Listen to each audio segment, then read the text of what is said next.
Selamat beribadah dan mendengarkan firman Tuhan dari Gereja All Saints Anglican Church. Kita akan menelusuri kembali seri Kitab Kejadian dan sekarang sampai pada pasal 10 yang merupakan keturunan dari Nuh. Namun sebelumnya mari kita berdoa.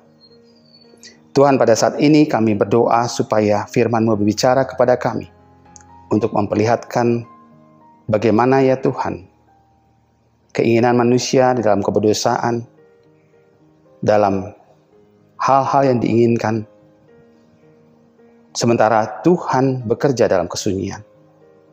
Tuhan, ajarkan kami ya Tuhan melalui firman-Mu ini, dan berbicaralah pada kami, sebab kami siap mendengar. Dalam nama Tuhan Yesus kami berdoa. Amin. Keinginan manusia dan rencana Tuhan di tengah bangsa-bangsa.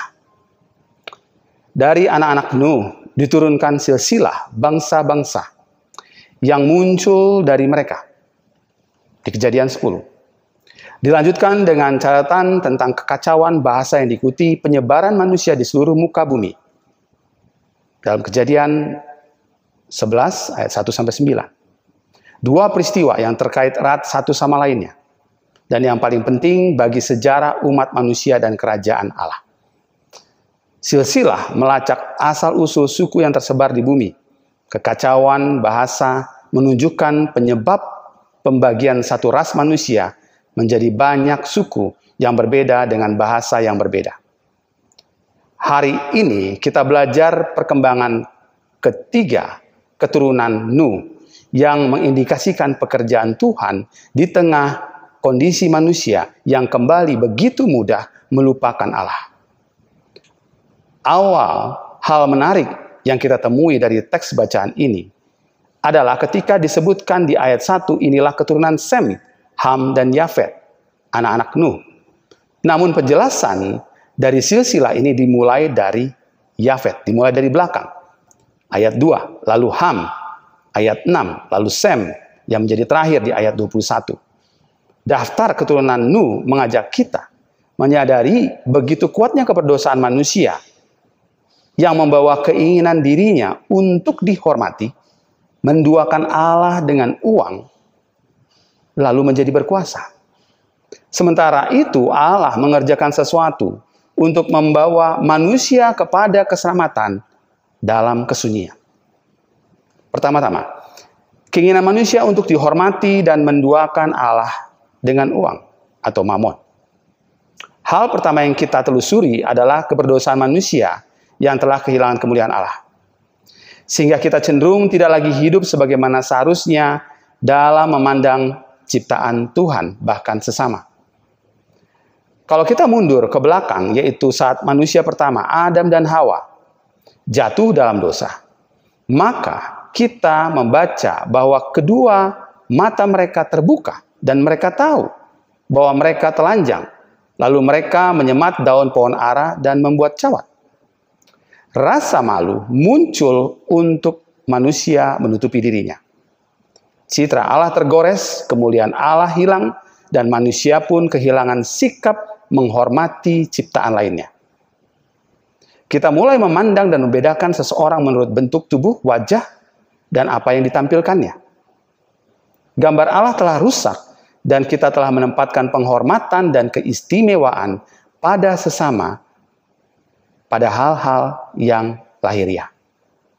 Itu sebabnya saat Ham, bapa Kanaan itu, melihat aurat ayahnya, pergi menceritakannya kepada kedua saudaranya di luar. Bukan sekedar gosip, tapi hal itu menggambarkan tidak ada lagi penghormatan yang seharusnya diberikan kepada sesama, apalagi orang terdekat, yaitu orang tua. Amsal 14 ayat 20 dan ayat 31 menyebutkan, siapa yang menghina sesamanya berbuat dosa, tetapi berbahagialah orang yang menaruh belas kasihan kepada orang yang menderita. Siapa menindas orang yang lemah menghina penciptanya, tetapi siapa menaruh belas kasihan kepada orang miskin memuliakan dia. Dosa yang dilakukan oleh Ham bukan sekadar tidak menghormati ayahnya, namun telah menghina ciptaannya, yang berarti menghina Tuhan. Mungkin kita tidak menyadari ini, namun coba kita tanyakan diri kita, bagaimana perasaan Anda dan saya jika Anda dan saya dihormati? Sebaliknya, bagaimana perasaan Anda dan saya ketika direndahkan? Apakah kita selalu siap untuk kapan saja ditinggikan dan direndahkan? Coba kita perhatikan bagaimana orang di masa kini begitu mudah mencela orang lain, berorasi dan mengatai orang, lalu direkam dan viral di media sosial. Coba perhatikan banyak orang mencari jumlah penonton dan subscriber untuk channel YouTube-nya. Coba perhatikan kejadian-kejadian lucu yang direkam, dibagikan jadi tontonan. Apakah kita tidak melihat betapa manusia tidak lagi memiliki kepekaan satu dengan yang lainnya, hanya untuk kehormatan dirinya?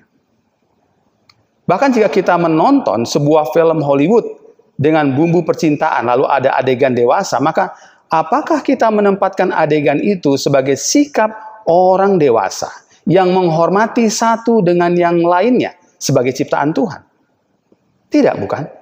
Kehilangan kemuliaan Allah mengakibatkan kita kehilangan penghormatan satu dengan yang lainnya. Mari kita kembali ke teks bacaan kita tentang keturunan Nuh, yaitu Yafet. Sejauh ini keturunan Yafet dapat diidentifikasi yang tampaknya mereka mewakili bangsa-bangsa yang terjauh dari Israel secara geografis dan dijelaskan dalam Yeskiel 38 ayat 6 sebagai orang-orang atau mereka yang datang dari ujung utara. Keturunan Yafet merupakan keturunan yang menguasai pesisir.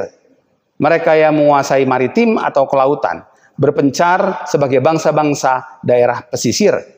Kita mendapati kota-kota pelabuhan di masa lalu disebut sebagai kota-kota yang makmur, disebabkan oleh perdagangan di pesisir atau pelabuhan. Lalu kita membaca salah satu nama dari keturunan Yafet, yaitu Tubal, yang secara etimologi berkaitan dengan kata-kata lainnya yang memiliki arti ekonomi dunia, world economy. Juga arti untuk mengalir atau membawanya terus.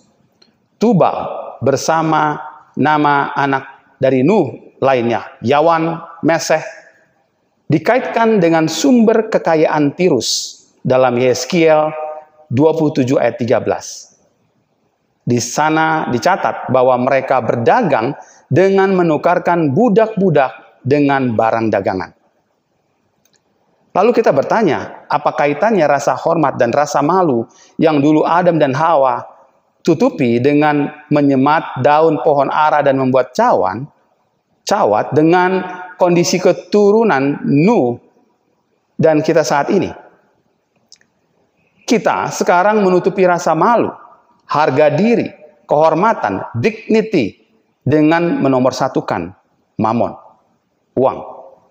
Kualitas Anda dan saya dalam penghargaan yang mulia dilihat dari fisik beranjak ke hal yang materi, kekayaan dan apa yang kita miliki. Tidak heran 2 Timotius 3 ayat 1 ayat 5 menyebutkan keadaan manusia pada akhir zaman dengan intensitas yang kian buruk, di mana manusia akan mencintai dirinya dan menjadi hamba uang. Mereka akan membual dan menyombongkan diri, mereka akan menjadi pemfitnah, mereka akan berontak terhadap orang tua dan tidak tahu berterima kasih.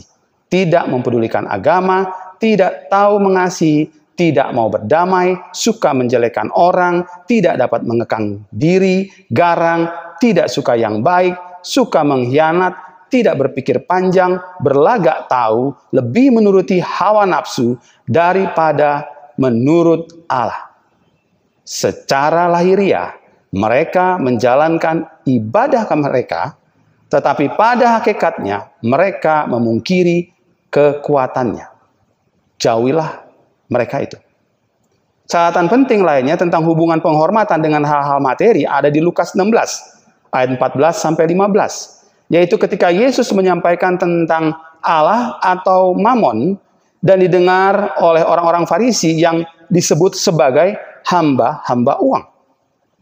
Reaksi mereka justru mencemooh Yesus, tidak menghargai Yesus, tidak menghormati Yesus. Karena bukan saja mereka merasa diri benar, atau membenarkan diri mereka, namun juga karena mereka ingin dikagumi atau dihormati karena tujuan mereka adalah uang. Hamba-hamba uang.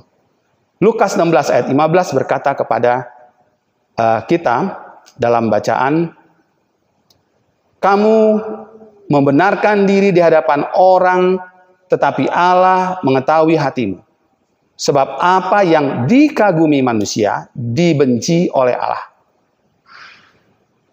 Pembenaran karena iman bisa gagal jika kita menerima anugerah tapi tidak berubah.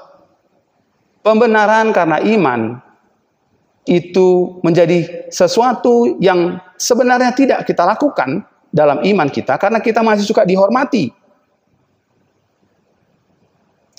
Dan hati kita ditutupi oleh keinginan untuk menjadi kaya, lebih dari orang lain, memiliki banyak hal, mengutamakan hal-hal yang membuat kita akhirnya menduakan Tuhan. Memilih mamon daripada Allah. Apa yang kita kagumi, entah itu barang atau manusia, dinyatakan oleh firman Tuhan. Sebab apa yang dikagumi manusia dibenci oleh Allah.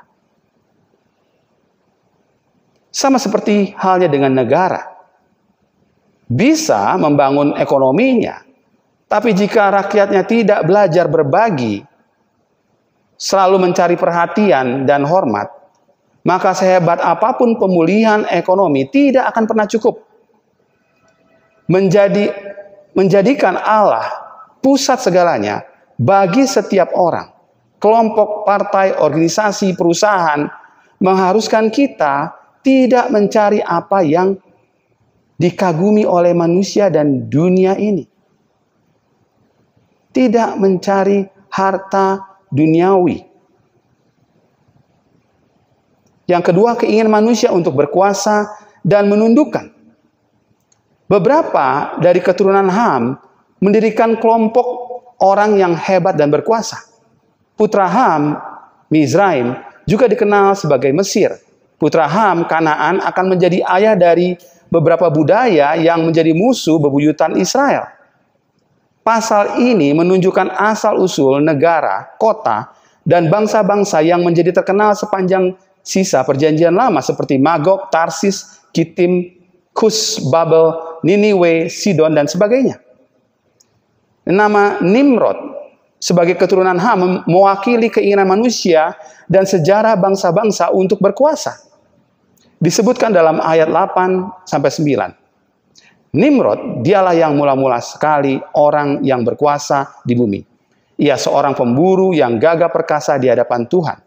Sebab itu dikatakan orang seperti Nimrod, seorang pemburu yang gagah perkasa di hadapan Tuhan.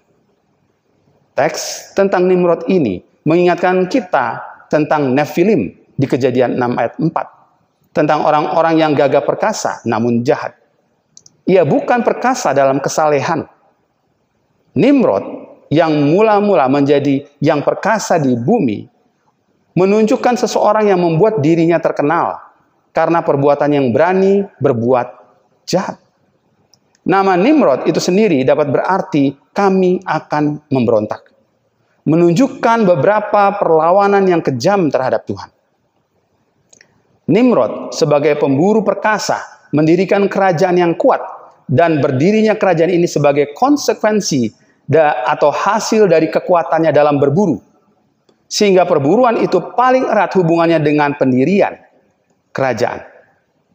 Frasa seorang pemburu yang gagah perkasa untuk Nimrod memiliki arti kiasan dari seorang pemburu manusia. Pejebak manusia dengan tipu muslihat dan kekuatan. Nimrod, si pemburu, menjadi tiran, pemburu manusia yang kuat. Jalan hidupnya ini mengabadikan bukan keahliannya dalam berburu binatang, tetapi keberhasilannya berburu manusia dalam pembentukan kerajaan kekaisaran dengan tirani dan kekuasaan. Lalu kita menemui frasa di hadapan Tuhan, yang hanya dapat berarti Nimrod menentang Yahweh, menentang Allah. Ia melakukan tindakan pemberontakan melawan Allah yang menyelamatkan. Nimrod adalah pendiri Babylon dan Niniwe, yang kemudian menjadi musuh dan penakluk Israel. Jika Anda menelusuri kata Babylon melalui Alkitab, maka akan menemukan bahwa itu adalah kota pertama dan kemudian sebuah kata simbolis untuk sistem yang meninggikan manusia melawan Tuhan dan menindas manusia di bawah tirani.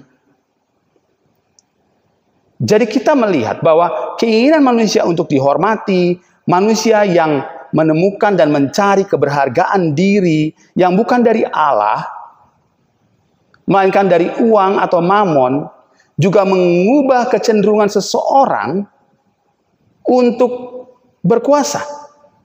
Membangun harga diri yang dibutuhkan manusia berubah menjadi kesombongan dan keinginan untuk berkuasa. Kita mungkin tidak menyadari hal ini sebelum berulang-ulang kita ditantang untuk menggunakan kuasa kita sekecil apapun itu.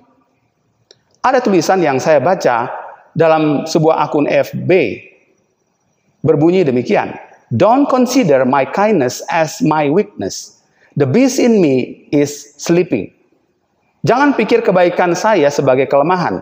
Binatang atau macan dalam diriku sedang tidur. Kemarahan, ketidakpuasan, dan keterikatan kita bisa menjadi jalan untuk kita mengekspresikan kuasa kita di tengah pandemi ini. Pandemi yang berkepanjangan dapat membuat orang-orang yang ingin ekonomi segera pulih, kemudian pemerintahan digulingkan. Masalah utama sesungguhnya ada pada uang dan kekuasaan. Dampak dosa sejak kejatuhan disebutkan Tuhan kepada Hawa. Namun engkau akan birahi kepada suamimu dan ia akan berkuasa atasmu. Tidak pernah dinyatakan sejak penciptaan bahwa manusia akan berkuasa di atas manusia lainnya. Tapi saat ini, seorang suami bisa menjadi sangat berkuasa terhadap istrinya, demikian juga sebaliknya. Ini bukan penundukan diri yang Tuhan maksud. Ketundukan kita terhadap kuasa Tuhan di atas segalanya berubah menjadi ketundukan kita pada sesama tanpa Tuhan. Iblis berusaha menundukkan Yesus dengan memberi kuasa, dan Farisi juga ahli Taurat berusaha menundukkan Yesus dengan pertanyaan-pertanyaan yang menjebak, sikap dan perkataan yang menghina, sampai mereka membawanya untuk diadili. Kita akan sangat heran jika kita menelusuri kembali saat Tuhan menciptakan manusia dan memberinya kuasa. Kejadian 1 ayat 28. Allah memberkati mereka, lalu Allah berfirman kepada mereka, beranak cuculah dan bertambah banyak. Penuhilah bumi dan taklukkanlah itu, berkuasalah atas ikan-ikan di laut dan burung-burung di udara, dan atas segala binatang yang merayap di bumi. Mari kita lihat ketika Tuhan katakan taklukkanlah dan berkuasalah. Kata menaklukkan dalam Kejadian 1 ayat 28 diartikan menundukkan. Tetapi penting untuk memiliki gambaran menyeluruh, kata ini juga diartikan sebagai tempat kaki berpijak. Tempat seseorang meletakkan kaki dalam konteks ini, frasa tersebut adalah bumi, bukan atas ciptaan lainnya. Sementara itu kata berkuasa secara harafiah berarti memerintah dengan turun dan berjalan di antara subjek sebagai sederajat. Saya ulangi, memerintah dengan turun dan berjalan di antara subjek sebagai sederajat. Manusia harus memerintah hewan sebagai subjek, bukan sebagai diktator, tetapi sebagai pemimpin yang baik hati. Manusia juga harus berjalan di antara ciptaan lainnya dan memiliki hubungan dengan ciptaan lainnya sebagai subjek. Sehingga mereka dapat memenuhi kebutuhan manusia dan bahwa manusia juga dapat belajar dari mereka. Dalam Kejadian 2 ayat 19, kita membaca bahwa Tuhanlah yang membawa binatang-binatang kepada Adam untuk diberi nama. Demikian juga dalam cerita Nuh, ketika Tuhan membawa binatang-binatang masuk ke bahtera untuk kemudian diatur dan dipelihara oleh Nuh. Tidak ada ajaran yang pernah kita dengar tentang dominion, mendominasi ataupun menguasai, yang berarti secara negatif. Seolah segala sesuatu bisa dilakukan manusia terhadap ciptaan lainnya, terhadap orang lain. Kita harus melepaskan diri dari tangan-tangan yang ingin mendominasi demi kepentingan manusia, kelompok, golongan semata. Ingat, kita diberi kuasa untuk mewakili Tuhan dalam memperhatikan ciptaannya, bukan mengambil alih seluruh kekuasaan Tuhan demi kepentingan diri kita sendiri semata. Yang terakhir, yang ketiga adalah rencana Tuhan di tengah bangsa-bangsa. Di tengah manusia yang mencari kehormatan, bangsa yang menyandarkan dirinya dengan kekuatan ekonomi yang diwakili keturunan Yafet, dan kekuasaan atas bangsa lainnya yang diwakili oleh keturunan Ham, Tuhan memiliki rencananya melalui keturunan Sem. Ketika manusia dan bangsa-bangsa yang kuat secara ekonomi atau bangsa yang memiliki kuasa atas bangsa lainnya, Tuhan bekerja dalam kesunyian, ketenangan, dan kerendahan. Dari garis keturunan Sem mengarah melalui Arpaksad, ke Selah, lalu Eber, dan akhirnya ke Abraham dan Israel. Ini menjadikan Sem nenek moyang Mesias, Yesus Kristus. Itu juga memenuhi kutukan yang diberikan oleh Nuh dalam Kejadian 9 ayat 20-25. Bahwa keturunan Kanaan akan tunduk pada Sem. Hal ini menggaungkan berita proto-evangelium atau proto-evangelion. Adalah petunjuk tentang bagaimana Tuhan menyampaikan berita Injil. Tentang Tuhan melakukan sesuatu kepada ular di Taman Eden, tentang bagaimana benih wanita akan meremukkan kepala ular. Kejadian 3 ayat 15. Hal ini memberi arti bahwa peperangan dimenangkan dalam kesunyian, ketenangan, dan kerendahan. Nama-nama dari keturunan Sem tidak ada satupun yang tampak penting, sehingga tidak tampak Allah sedang berencana untuk melakukan sesuatu bagi bangsa-bangsa, dan bukan keturunan Sem saja. Allah tidak mengajak kita melawan iblis dengan kekuatan dan kuasa kita. Yakobus 4 ayat 7-8 mengatakan, karena itu tunduklah kepada Allah dan lawanlah iblis, maka ia akan lari padamu. Mendekatlah kepada Allah dan ia akan mendekat kepadamu. Tahirkanlah tanganmu, hai orang-orang berdosa, dan sucikanlah hatimu, hai kamu yang mendua hati. Kita tidak boleh menundukkan diri di bawah kehormatan yang dicari manusia, uang atau mamon, dan kekuasaan, selain tunduk kepada Allah saja. Tuhan melalui keturunan Sem melakukan silent operation. Ia bekerja melalui keturunan Sem agar kita diselamatkan. Yesaya 30 ayat 15 nyatakan, sebab beginilah firman Tuhan, Allah yang Maha Kudus, Allah Israel. Dengan bertobat dan tinggal diam, kamu akan diselamatkan. Dalam tinggal tenang dan percaya terletak kekuatanmu. Ketika kegaduhan politik, ketidakjelasan ada di mana-mana, Tuhan masih dan sedang bekerja. Penciptaan hari ketujuh menyatakan kepada kita, lalu Allah memberkati hari ketujuh itu dan menguduskannya, karena pada hari itulah ia berhenti dari segala pekerjaan penciptaan yang telah dibuatnya itu. Kejadian 2 ayat 3. Apa yang Tuhan kerjakan saat itu? Di hari perhentian, memberkati, menguduskan. Tuhan memberkati pada hari perhentian. Bukankah Mazmur 127 ayat 2 dinyatakan, sia-sialah kamu bangun pagi-pagi dan duduk-duduk sampai jauh malam dan makan roti yang diperoleh dengan susah payah, sebab ia memberikannya kepada yang dicintainya pada waktu tidur. Teks ini tidak sedang mengajar kita untuk sama sekali tidak bekerja atau tidak melakukan sesuatu dan mendukung kemalasan kita. Namun teks ini menjelaskan kepada kita bahwa Allah tetap bekerja saat kita tidak bekerja, dan Allah melimpahkan berkat Bukan karena kita terus-menerus konstan berjerih payah untuk mencari berkat bagi diri kita sendiri. Bukan seperti keturunan Yafet dengan dunia ekonominya dan Ham dengan kekuasaannya. Karena berkatnya adalah bagi orang-orang yang mengerjakan kehendaknya. Dalam kesunyian Tuhan bekerja.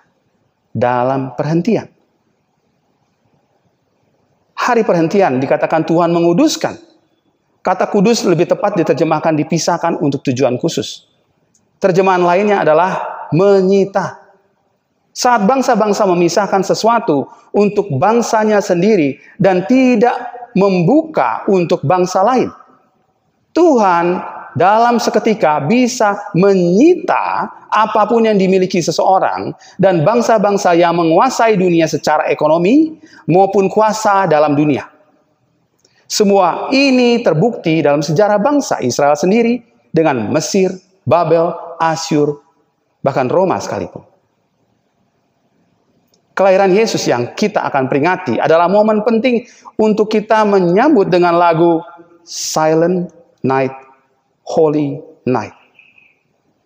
Malam yang kudus dan sunyi, di mana Dia, Immanuel, hadir di dunia dan seluruh Yerusalem terkejut tanpa ada satupun yang datang menyembah, kecuali para gembala dan orang Majus. Semuanya dalam kesunyian. Yusuf diperintahkan meninggalkan Bethlehem menuju Mesir dalam kesunyian. Sekalipun erangan bayi yang dibunuh Herodes berteriak keras dan dia bangga dengan kekuasaannya, seorang bayi lolos dalam kesunyian untuk menyelamatkan kita. Lalu apakah kita akan mencari kekuasaan, kehormatan, dan uang di kandang domba?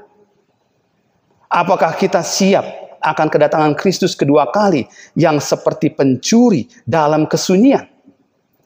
Apakah Ia akan mendapati kita sebagai orang yang terhormat, berkuasa, dan memiliki banyak hal di dunia ini? Tentunya Ia tidak menginginkan hal yang demikian. Kita perlu didapati dalam iman yang membawa kerendahan karena kuasa, kemuliaan, dan kehormatan adalah miliknya. Amin. Mari kita berdoa. Tuhan, pada saat ini kami mengucap syukur. Karena ya Tuhan, Engkau masih bekerja. Engkau mengerjakan sesuatu ya Tuhan di tengah hiruk pikuk yang begitu ya Tuhan kadang menakutkan, mengkhawatirkan, dan kami tidak tahu kami mau kemana. Terlalu besar kami mikirkan dunia ini Tuhan, tapi Engkau merencanakan keselamatan dari segala gegap gempita dunia yang haus dengan kekuasaannya, haus ya Tuhan dengan mengejar kekayaan. Tuhan, Engkau bekerja. Dan Tuhan, di tengah pandemi ini tolong kami untuk tetap percaya padamu. Dan kami juga tidak meletakkan pada hal-hal yang membawa kami dihormati, membawa kami berkuasa, membawa kami seperti lebih baik daripada orang lain. Tetapi kami boleh lebih berbagi. Kami boleh ya Tuhan menggunakan materi itu ya Tuhan untuk menolong orang lain. Bukan untuk kami mengumpulkannya sendiri. Tuhan, inilah kami. Pakailah kami di tengah pandemi ini Tuhan. Di dalam kuat kuasa-Mu. Melewati kesunyian apapun. Sekalipun kami tidak terkenal, sekalipun kami tidak dilihat oleh orang lain. Kami melakukan kehendak-Mu. Di dalam nama Yesus Kristus, amin.